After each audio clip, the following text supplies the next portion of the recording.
నమస్తే. Welcome to R R news. నేను పల్వెల రాజా. శ్రీశైలంలో మహాశివరాత్రి బ్రహ్మోత్సవాలు జరుగుతున్నాయి. ఈ నెల 8వ తారీఖు నుంచి కూడా బ్రహ్మోత్సవాలు జరుగుతున్నాయి కదా. అయితే ఈ క్రమంలో నిన్న సోమవారం భక్తులు తాకిడి అధికంగా ఉంటుందని ప్రభుత్వానికి తెలియదా? మామూలుగానే ఎప్పుడు కూడా శ్రీశైలం ఖాళీ ఉండదు. అటువంటి పరిస్థితుల్లో బ్రహ్మోత్సవాల టైంలో ఇంకెంత ఖాళీగా ఉండదు. అసలు జనం ఊక వేస్తే రాలనంత భక్తులు ఉంటారు. ఇటువంటి క్రమంలో శివస్వాముల పైన పోలీసులతో లాఠీ చార్జ్ చేయడం అనేది నాకు తెలిసి రాష్ట్ర చరిత్రలో, దేశ చరిత్రలో ఇదే ఫస్ట్ టైం అయి ఉండొచ్చు. ఇంత క్రౌడ్ ఉంటుంది.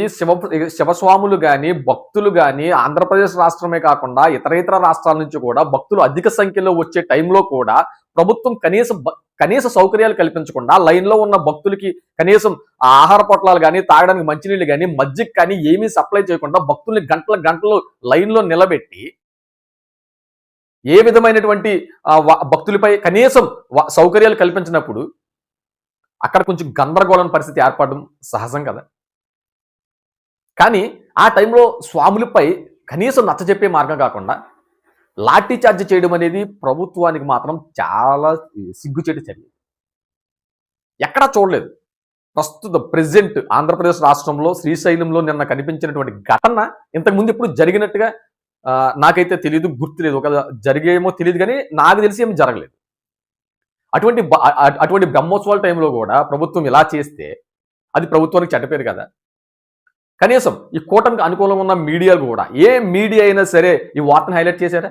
ఎందుకు హైలైట్ చేయలేదు? ప్రతిదాన్ని కూడా కూటమి ప్రభుత్వానికి అనుకూలంగా హైలైట్ చేసే మీడియా మరి ఈ వార్తను వచ్చేసరికి మాత్రం ఎందుకు హైలైట్ చేయలేదు?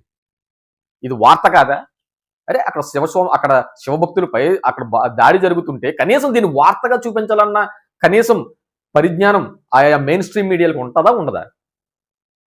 8వ తారీఖున స్టార్ట్ అయ్యే బ్రహ్మోత్సవాలు 18వ తారీఖుతో ముగుస్తాయి. కనీసం ఇప్పటికైనా సరే ప్రభుత్వాన్ని మేలుకొల్పేలా కనీసం వార్తలు ప్రసారం చేయండి.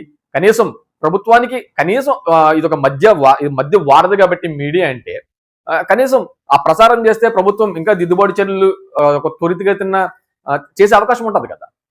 మీడియాగా బాధ్యత వహించాలి, ప్రభుత్వం అతిపెద్ద బాధ్యత వహించాలి. ఇటువంటి భక్తులపై దాడులు అనేవి మాత్రం చాలా అనైతికం. ఇటువంటి పరిస్థితి మళ్ళీ ఏర్పడకూడదని భక్తులు మనోభావాలు దెబ్బతినకుండా చూసుకోవాల్సిన బాధ్యత ప్రభుత్వమే అంతైనా ఉంది. Thank you.